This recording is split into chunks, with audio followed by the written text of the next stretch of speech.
Okay, so there are different major branches of philosophy here. So in my own PowerPoint, I have five, but actually we have a lot. Okay, so first of all, we have metaphysics. So from etymological perspective of metaphysics, it came from the Greek word meta, which means beyond, and physico, which means physical or observable. Now, when you define metaphysics here, metaphysics deals with principles, structures, and meanings that underlie all observable reality. So, meaning, when we talk about metaphysics, we give meanings, we give explanation beyond what is physical, no? So, we try to come up some meanings that are not observable or it is not that normal or simple.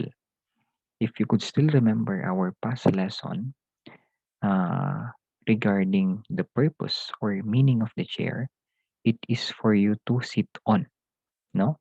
But in metaphysics, you does not stop on that meaning, but rather you try to give more meanings on the chair.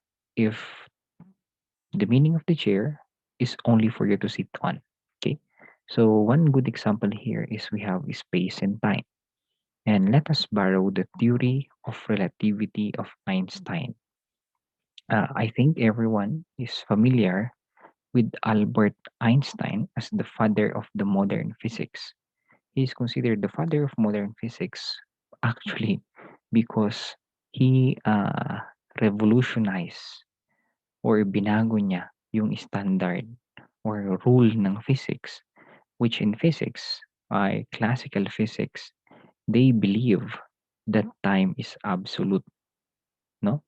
So, yun na. In physics, they believe that time is absolute. But for Einstein, no. Okay, so what Einstein did, he used metaphysics. He did not only rely on what is observable, which is time is absolute. So he looked on different things and he would like to prove that his theory, that time is not absolute. And according to his theory of relativity, time is not absolute. Okay? You could manipulate time according to Einstein. You could make the time faster or even slower. And many physicists or even scientists do not believe to his theory that time is not absolute. But when they conducted an experiment, if you could manipulate time, they found out that time is not really absolute. Okay, one good example for you to look that time is not absolute is, let us say, may dalawang baby. There are two babies born today. Let us say there are two babies born today, baby A and then baby B. Baby A stayed on Earth. However, for baby B rode a rocket which travels maybe on the speed of light in the it travels on the speed of light in the outer space. Now, here on Earth, after 50 years, of course, the age of baby A is as well 50 years old, right? But after 50 years on Earth, let us say, baby B came back on Earth. And guess what? Guess what is the age of baby B? Is it the same with the age of baby A? The answer is no. Okay? It is around 2 to 3 years old lang yung baby B natin. Now, how is that even possible according to them? Well, that is the theory of Einstein. They believe that it is not the truth, but rather it is actually the truth. Okay? So that is only a one good example for us to know how time works. No? Another example here is we have everything as creation of God. Okay? So according to the book, according to the Bible, Genesis, that God created the earth, God created everything that we see on earth, God created the ocean, the trees, the people, and so on and so forth. But here in metaphysics, uh, it doesn't mean that they do not believe that God created everything. However, for them, you cannot make assumptions without any proof or evidence. Anyone could say that everything that you created something, but where's the proof that you really created something? Remember, the only proof is the Bible. And the next question there is, who created the Bible? Okay, the people or group of people. So here in metaphysics, hindi naman sa atheist sila, they would only believe you if you have your own proof. Okay, something like that. Okay. Number two here is we have epistemology. Okay, epistemology came from the Greek word episteme and logos, which means knowledge and theory. Okay, it is defined as the theory of knowledge which deals with the possibilities and limits of human knowledge. Meaning, when you say epistemology here, it is where we compare or we look on the source of the knowledge that we created, or we try to answer the question how a knowledge was created. Okay? Paano ginawa ang hindi naman paano ginawa isang bagay, pero paano ito naging ganun? Okay? Paano siya naging ganito? On what way? But since it concerns about knowledge, saan siya nanggaling? Okay? In epistemology, there are two school of thoughts named as rationalism and then empiricism. Here, according to rationalism, knowledge or withdrawn knowledge from our own mind, from our own intellect alone. So for rationalism, lahat daw ng mga knowledge that we have created were processed by the mind and was produced by the mind. Without the mind, of course, there is no knowledge.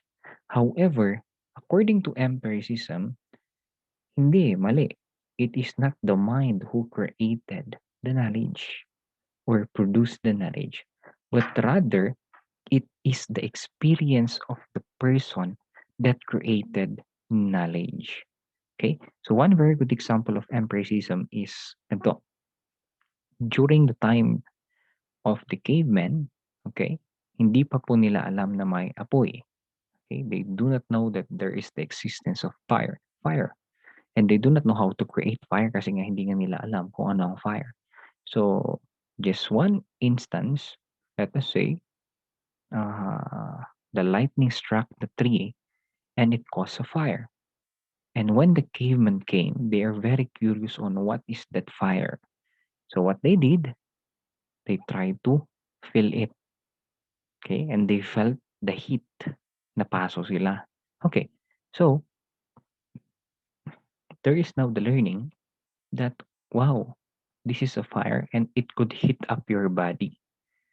Now, coming from that experience, according to empiricism, the caveman or the people before will never know that there is a fire if they did not experience it. No? My point din naman ng empiricism.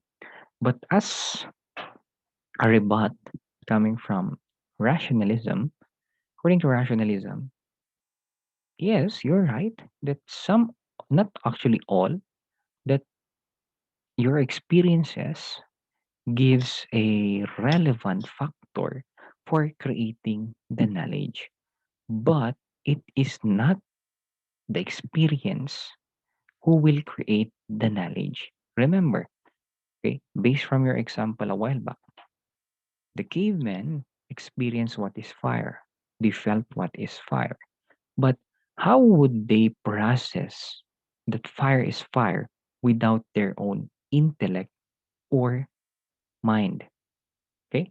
So therefore, yes, you're right that they have experienced what is fire, they have perceived what is fire, but still it was processed by the mind. Okay? It is the mind that told them that fire is hot. Diba? It is the mind that told them that the color of the fire is maybe blue, orange, or red. Diba? So therefore, you have your own experience, but experience alone is not knowledge. Experience can only become a knowledge if it is processed or perceived by the intellect. So thus, according to rationalism, it is the intellect or the mind that creates our own knowledge. Okay. Next here is we have logic. Logic came from the word logice, meaning thought, and Latin word logos, meaning theory, reason, or discourse. Now, in logic, it is defined as the science and art of correct thinking or valid argumentation. So, according here to logic, order what comes first and last. Okay? We must know the order. Kasi ang logic dito, hindi pwede na may mauuna, hindi rin pwedeng may mahuhuli. You need to know the order of the process before you create a conclusion. Okay? Like for example, gusto mo ng rice. Diba? Gusto mong kumain ng cooked rice.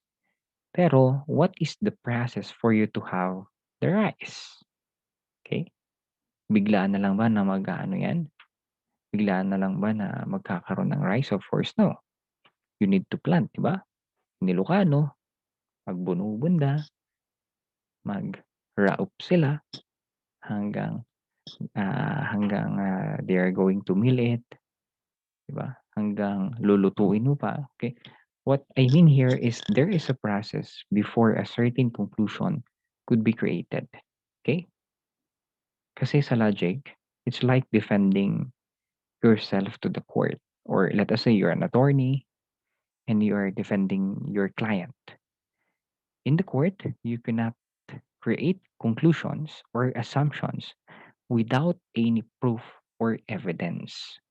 The same here in logic, you cannot create conclusions that is not in line with the facts or the proofs that you have. Because in logic, conclusions are dependent from the facts. That is why it is known as correct thinking or valid argumentation. Diba? How will you argue without you having your own proof or even evidence? Arguments without evidence are nothing. Okay? One good example here of a Venn diagram na logic. Okay. So the first two lines are the facts. Okay. First line, sabi niya dito, all men are tall. Lahat daw ng lalaki ay matangkad. The second line or the second fact here, all gays are men. Therefore, what do you think or what conclusion could you make coming from this example? Okay? Pwede ba nating sabihin all men are women? Pwede bang ganon?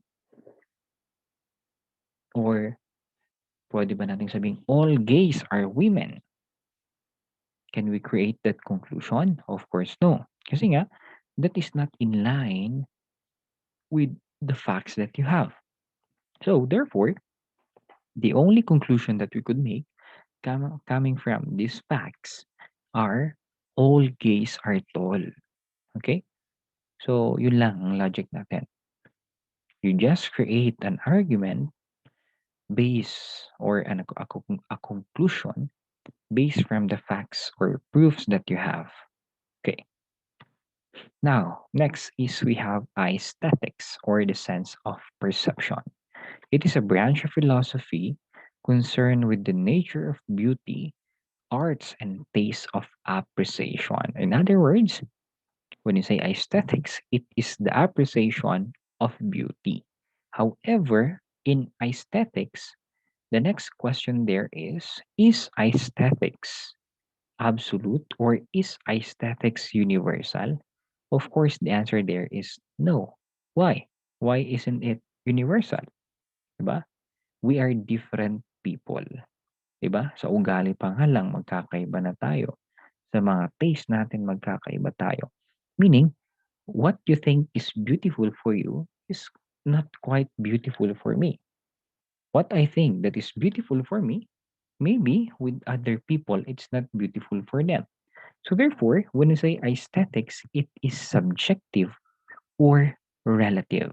It differ from each person. Even your own family, di ba? Magkakaiba kayo ng gusto. You have different interests, di ba? The same with me.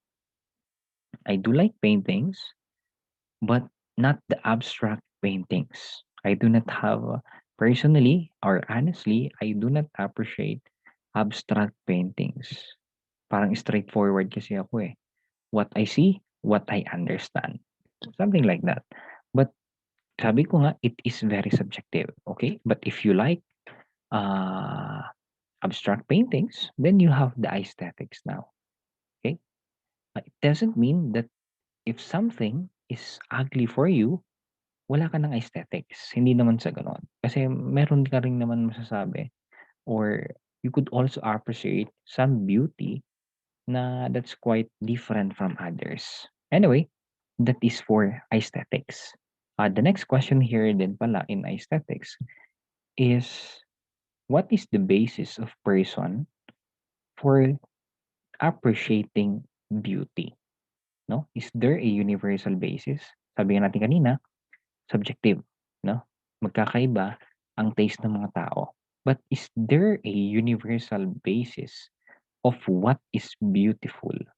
Okay.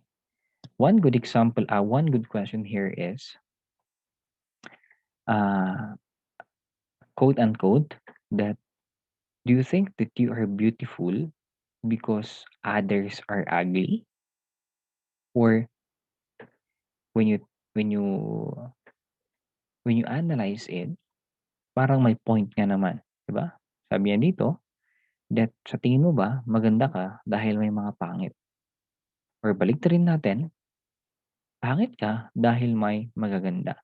So therefore, is beauty dependent from the antonym of beauty, which is ugliness?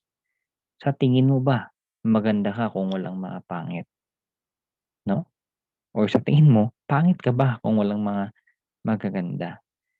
Okay, to answer that question, according to aesthetics, no, there is no universal basis for us to tell what is beauty. Okay? You are beautiful because you are beautiful. As simple as that.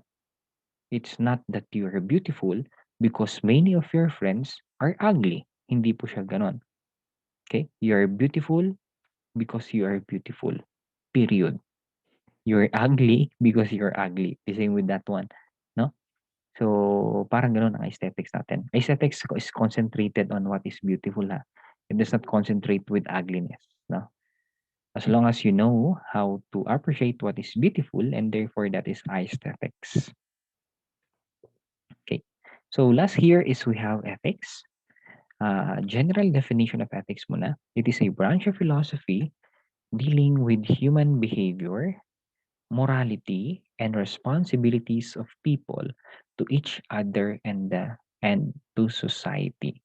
If you could still remember our past lesson, and I asked that why do you think that we need ethics? Remember, I think we also defined that ethics is the correct way of behaving, knowing what is moral, and so on and so forth. Okay, first thing that we need to know, it deals with human behavior.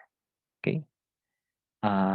Given naman na sa atin that we have different human behavior. May sobrang bait, may mabait lang, may masungit, may galit, and so on and so forth. When you say behavior, it pertains about the attitude of the person, the personality of the person, lahat na kung anong meron sa tao. And remember, human behavior differs from one person to another. But here in ethics, even though that we differ from our own behaviors, we must know how to interact to each other. How do we interact? Okay? You need, okay, the human behavior that you have must also jive with the human behavior of the person that you're talking with. Hindi naman pwede na yung isa galit, yung isa kalmado. Okay, siguro pwedeng gano'n. But is that proper? No, of course. Okay, dapat kalmado lang yung dalawa. Formal lang na dalawa. Okay? So, another here is we have morality. When you say morality, this is knowing what is good and bad and doing what is good. As simple as that. Anyway, we are going to expound that one as we go along with our discussion. And last here is responsibilities of the people to each other and to society. Now, sa tingin nyo, what do you think is the major responsibility of all people in the society? Okay? Of course, it is respect. What is respect? You know that you have the right, and you also know that they have their own right. Okay? Protect your right and acknowledge their right. That is respect. Protect your right and acknowledge your right. Now, how do we practice that one in our own society? No? Of course, one very good example there is the government. We know that the government is a very powerful institution in the society. It could do whatever it can. But of course, even though that the government has the authority and power, it doesn't mean that they could do whatever they want. The government must respect the people because they know that the people are the ones who created the government. And as much as possible, they need to give the welfare of the people. But anyway, those are some examples lang naman when we talk about responsibility or respect to each other. Okay, ano pa? Ang dami. Everyone has the right to life. I have the right to life, you have the right to life, and everyone has the right to life. So therefore, since we have all the right to life, everyone must protect their right. Okay, hindi naman pwede na kung nagalit ka sa kasama mo, kung may baril ka, binaril mo na siya agad. Okay? Of course, you cannot do that. Kasi nga, you need to protect the rights of the others. You need to respect, I mean, you need to respect the rights of the others, but please do not also forget that you need to protect your right. Kasi everyone has their own rights in the society. Okay? I hope that is clear to everybody. Now, what is ethics? Ethics came from the Greek word ethikos or ethos, meaning costume or way of acting. Okay? So here, bakit kaya costume ang tawag natin sa ethics? Or why did it come from the word costume? Okay? Ano bang costume? Costume is defined as an action or way of behaving that is usual and traditional among the people in a particular area. Okay? So yan daw ang meaning ng costume. Now, how is it related with ethics? Remember, in ethics, it concerns about human behavior, morality, responsibilities of the people. In other words, it pertains about the society or a certain community. If you go to community, ano bang nakikita natin? Okay? Of course, we could observe their costume or also known as their own culture. May culture po sila. And what is a culture? This is a uh, parang book of beliefs, book of values where the people in the community follow. Okay? It is the binding book that tawag ito. It is a binding book that governs on how the people in the community will act. It is the culture that will tell whether your action is good or bad. It is your costume that will tell whether your value is not in line with the culture and therefore it is considered immoral. Kaya dun siya nanggaling. Ethics came from costume or culture. And culture is the one sometimes, not sometimes, most of the time, dictates the morality of your action. Okay? Or even the way of your thinking. Okay, here in morality, Ano naman connection ng morality sa ethics? Remember, in ethics, you should know what is wrong, you should know what is right. And what should you do? You need to do what is right. Okay? Morality is the quality of goodness or badness of human act on whether these acts agree or disagree with the dictates of the reason. Okay, so you as a person have the ability to tell that an action is good or bad. Okay, it is a common sense that if you have committed a crime, whether it is whatever crime it is, or let us say a petty crimes, stealing, of course we could tell that is wrong. But is it your own reason or it is your own intellect that told you that stealing is bad? Of course, no. Alam mong mali, ba? Alam mong mali ang pagnanakaw, pero hindi lang yung utak mo ang nagsabi na mali ang pagnanakaw. But rather, we have the laws that we have. Theft is prohibited. Okay? And if you are proven guilty, there is a corresponding penalty that must be given to you. Now, if you compare now custom and morality, custom here is the one that tells you when we say custom here or even culture, it could be your values, it could be the laws that you practice in your own community, whether it is a written law or unwritten law. Okay. Now, coming from that custom, you can now determine what actions are good and bad. Okay. You know, before you start the action, you still ask at the back of your mind, is it acceptable by the community? Or is it acceptable by the laws that we have here in our society? Okay? Okay. Let us say, gutom na gutom ka na. Gusto mong magnakaw. Now, at the back of your head, you ask your own self, tama ba ang pagnanakaw? Of course, you also base it from the society. Tama bang pagnanakaw? According to society, bawal po ang pagnanakaw. So therefore, you know to yourself that an action is good or bad based from the standards of the society. And the standards of the society came from the costume or the culture of the society. Okay, I hope you're able to grasp what I mean here on costume and morality. Next, let's try to define ethics on different perspective or different thoughts.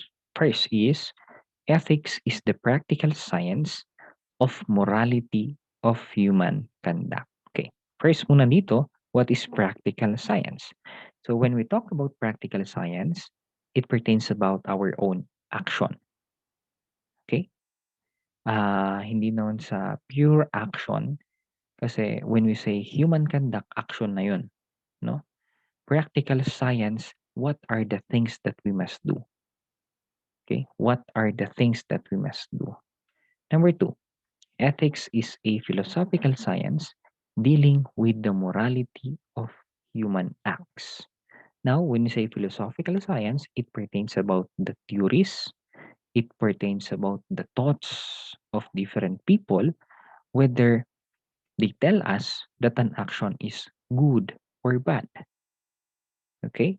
So, sabi nito, ang ethics daw ay isang theory that will tell whether a human act is good or bad. And letter C, ethics is the systematic study of human actions from the point of view of their rightness or wrongness as means for the achievement of ultimate happiness. According to Aristotle, man in nature is moral being. When you say moral being, it is known as the person has the ability to know what is right and wrong. Diba? Pag moral being ka, pag may moral ka, alam mo kung ano ang tama at mali. But if you're a moral being, what do you think is your own ultimate happiness? If you are a moral being, what do you think is your own moral happiness? Very simple. You should do what you think is good, di ba? You should do what you think is good. But another problem might arise on that situation. Sometimes we have different culture or custom. What you think is good is not good for other people. And what they also think is good is not also good for you. So therefore, there is now the problem. What culture or what custom will prevail over the other? But anyway, as we go along pa rin, we are going to discuss regarding that one. Ano bang mas mataas? Universal law, local law, cultural law, and so on and so forth. Okay. And last here is ethics is the normative science of the conduct of human beings living in society. So when we say normative, these are the norms. What are the norms that tell us that a certain action is either good or bad? But anyway, to sum up all of the different definition of ethics here, ethics pertains about the morality of human conduct or morality of your own action. Okay? Parang sinasabi niya dito that it is ethics that will tell whether your action is good or bad or what is the right thing to do. In other words, no? Okay. Last, let us try to differentiate what is ethics and morality because many of the students interchange or even tell that ethics and morality are synonymous. When you say synonymous, they are the same in nature, the same in principles, the same in definition, lahat the same. But hindi po. Malaki po ang pagkakaiba ng ethics and morality. Okay? So, what do you think is the difference? Okay, so ethics is the theoretical science that provides principles or basis of right or wrong, meaning ethics is not the action itself. Ethics only pertain on the morality of your own action. Ethics is the theory that will tell whether your action is good or bad, but ethics is not the action itself. Please take note of that one. However, in morality, morality now is the one that actualizes the theory. Okay? Morality actualizes the theory. How does morality actualize the theory? Okay? He now put the action. Okay? Paano ba yan? Paano ba natin i-analogy yan? Or how will we demonstrate the difference of ethics and morality? Okay, ganito lang. Let us say na ang ethics mo or based from your own custom, here in Cordillera, no, not all naman, but some parts of Cordillera, alam niyo yung mama, or do you know the chewing of betel nut?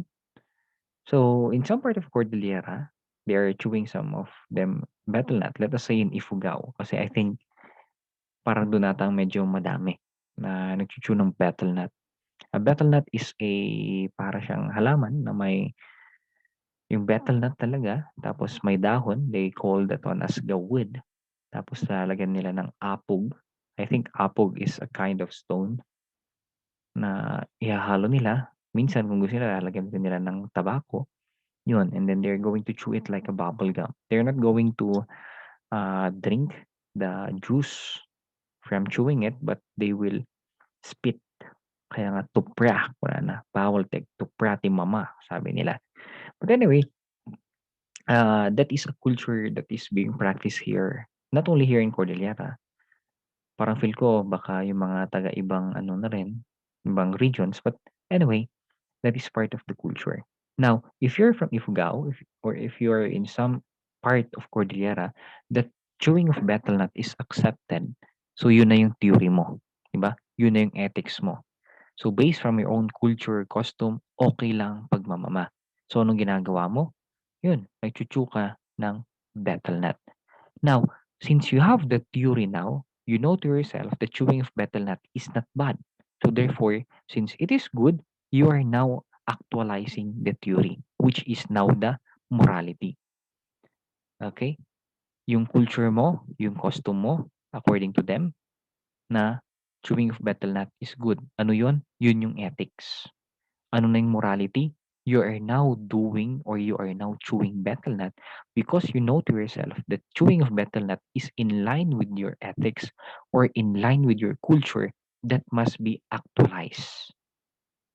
Okay? So that is known as morality. Or morality is also known as applied ethics. So ibig sabihin, in-apply mo na yung ethics mo or in-apply mo na yung theory mo. Okay? So, yun lang naman ang difference nila. Okay? So, I hope you're able to know or understand the difference of ethics and morality.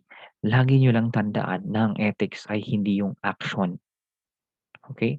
Ethics will only tell whether your action is good or bad. But ethics is not the action. It is the morality. Kasi in morality, it does not only stop in knowing what is good and right. Okay? Please take note of that one. In morality, it does not stop in knowing good or bad or right or wrong. Okay? Hindi doon nagtatapos. Hindi porket na alam mo na tamang isang bagay at mali, morality na yan. Hindi po. The whole process of morality ay dalawa. Knowing what is good and bad and doing what is good. Yun ang full definition of morality. Okay?